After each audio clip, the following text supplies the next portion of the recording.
ರಾಜ್ಯದ ಜನತೆಗೆ ನಿರಾಶೆಯನ್ನು ಉಂಟು ಮಾಡಿದ್ದಾರೆ. ಮುಖ್ಯಮಂತ್ರಿಗಳು ಬಜೆಟ್ ಅನ್ನ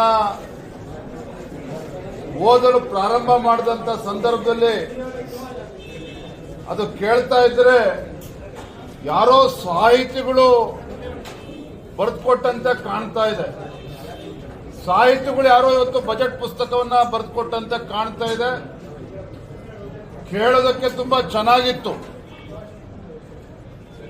ಓದೋಕ್ಕೂ ಕೂಡ ತುಂಬಾ ಚೆನ್ನಾಗಿತ್ತು ಮುಖ್ಯಮಂತ್ರಿಗಳಿಗೆ ಬಹುಶಃ. ಆದರೆ ರಾಜ್ಯದ ಜನತೆಗೆ ಇದು ಯಾವುದೇ ಪ್ರಯೋಜನ ಆಗಿಲ್ಲ ಅನ್ನೋದು ಸತ್ಯ.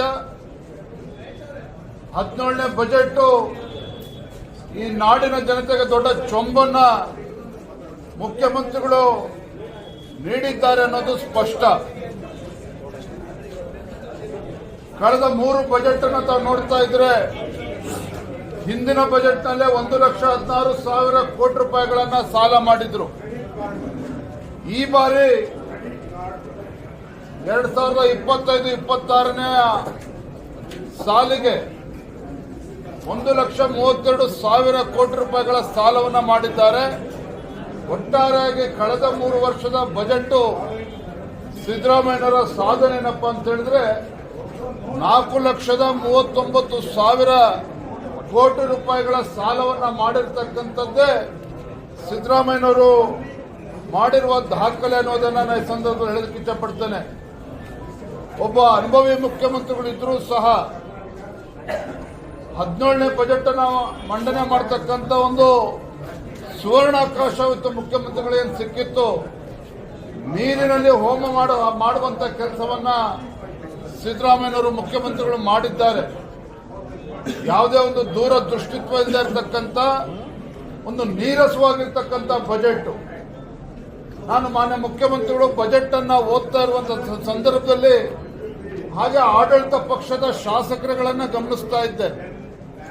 ಯಾವುದೇ ಶಾಸಕರಲ್ಲಿ ಈ ಬಜೆಟ್ ಬಗ್ಗೆ ಆಸಕ್ತಿ ಇಲ್ಲದೆ ಇರತಕ್ಕಂಥದ್ದು ಸ್ಪಷ್ಟವಾಗಿ ಕಾಣ್ತಾ ಇತ್ತು. ನಾನು ಹೆಸರನ್ನ ಉಲ್ಲೇಖ ಮಾಡೋದಕ್ಕೆ ಹೋಗೋದಿಲ್ಲ. ಆಡಳಿತ ಪಕ್ಷದ ಶಾಸಕರು ಅಲ್ಲಿ ಹಿರಿಯ ಶಾಸಕರ ಹತ್ರ ಹೋಗಿ ಪಂಗ್ನಾಮ ಹಾಕಿದ್ದಾರೆ ಮುಖ್ಯಮಂತ್ರಿಗಳು ಅಂತೇಳಿ ಆಡಳಿತ ಪಕ್ಷದ ಶಾಸಕರು ತೋರಿಸ್ತಾ ಇದ್ದಕ್ಕೆ ನಾನು ಗಮನಿಸಿದೆ. ಆ ಸಾಲಿನಲ್ಲಿ ಸಚಿವರುಗಳು ಕಾಣ್ತಾ ಇರಲಿಲ್ಲ. ಕೇವಲ 7-8 ಜನ ಸಚಿವರು ಕಾಣ್ತಾ ಇದ್ರೆ ವಿನಃ ಬೇರೆ ಯಾವುದೇ ಸಚಿವರಿಗೆ ಈ ಬಜೆಟಿನ ಬಗ್ಗೆ ಆಸಕ್ತಿ ಇರಲಿಲ್ಲ. ಆಡಳಿತ ಪಕ್ಷದ ಶಾಸಕರಿಗೂ ಕೂಡ ಈ ಬಜೆಟಿನ ಬಗ್ಗೆ ಆಸಕ್ತಿ ಇರಲಿಲ್ಲ. ನೋಡಿ, ಇವತ್ತು ಪ್ರಿಯಾರಿಟಿ ಸೆಕ್ಟರ್ ಅಂತ ಏನ್ ಕರೀತೇವೆ, ವಿಶೇಷವಾಗಿ ಶಿಕ್ಷಣ ಕ್ಷೇತ್ರಕ್ಕೆ ಕಳೆದ ಬಾರಿಗಿಂತಲೂ ಕೂಡ ಈ ಬಾರಿ ಕಡಿಮೆ ಮಾಡಿರುವಂತದ್ದು. ಬಜೆಟ್ ಅಲೋಕೇಶನ್ ಏನ್ ಮಾಡಬೇಕಾಗಿತ್ತು, ಕಳೆದ ಬಜೆಟ್ ನಲ್ಲಿ 12% ಕೊಟ್ಟಿದ್ರು ಎಜುಕೇಶನ್ಗೆ, ಈ ಬಾರಿ 10% ಇಳಿಸಿದ್ದಾರೆ. ಅಂದ್ರೆ ಈ ರೀತಿ ಯಾವುದೇ ಒಂದು ಪ್ರಿಯಾರಿಟಿ ಸೆಕ್ಟರ್ಗೆ ಇವತ್ತು ಆದ್ಯತೆಯನ್ನು ನೀಡದೇ ಇರುವಂತದ್ದು. ಕ್ಯಾಪಿಟಲ್ ಇನ್ವೆಸ್ಟ್ಮೆಂಟ್ ಅದಕ್ಕೂ ಕೂಡ ಇವತ್ತು ಆದ್ಯತೆ ನೀಡದೇ ಇರತಕ್ಕಂಥದ್ದು ಸ್ಪಷ್ಟವಾಗಿ ಗೊತ್ತಾಗ್ತಾ ಇದೆ. ಇವತ್ತು ಮುಖ್ಯಮಂತ್ರಿಗಳು ಇವತ್ತು ಶಬ್ದವನ್ನು ಮಾಡುವಂತ ಪ್ರಯತ್ನ ಮಾಡಿದ್ದಾರೆ ವಿನಃ ಯಾವುದೇ ಒಂದು ನಮ್ಮ ರಾಜ್ಯದ ಒಂದು ಅಭಿವೃದ್ಧಿಯ ದೃಷ್ಟಿಯನ್ನು ಇಟ್ಕೊಂಡು ಬಜೆಟ್ ಅನ್ನ ಮಂಡನೆ ಮಾಡಿಲ್ಲ. ಈ ರೀತಿ ಒಂದು ಬಜೆಟ್ ಅನ್ನ ಮಂಡನೆ ಮಾಡ್ತಾರೆ ಅಂತೇಳಿ ನಾವು ಯಾರು ಕೂಡ ನಿರೀಕ್ಷೆ ಮಾಡಿರಲಿಲ್ಲ. ರೈತರ ಬಗ್ಗೆನೂ ಕೂಡ ಏನು ಕಾಳಜಿನ ತೋರಿಲ್ಲ ಮಾನ್ಯ ಮುಖ್ಯಮಂತ್ರಿಗಳು, ಹಣಕಾಸಿನ ಸಚಿವರು. ಯುವಕರಿಗೆ ಆದ್ಯತೆಯನ್ನು ನೀಡ್ತಾರೆ, ಉದ್ಯೋಗ ಅವಕಾಶಕ್ಕೆ ಒಂದು ಪೂರಕವಾಗಿರ್ತಕ್ಕಂಥ ಬಜೆಟ್ ಅನ್ನ ಕೊಡ್ತಾರೆ ಅಂತ ಅನ್ಕೊಂಡಿದ್ವಿ.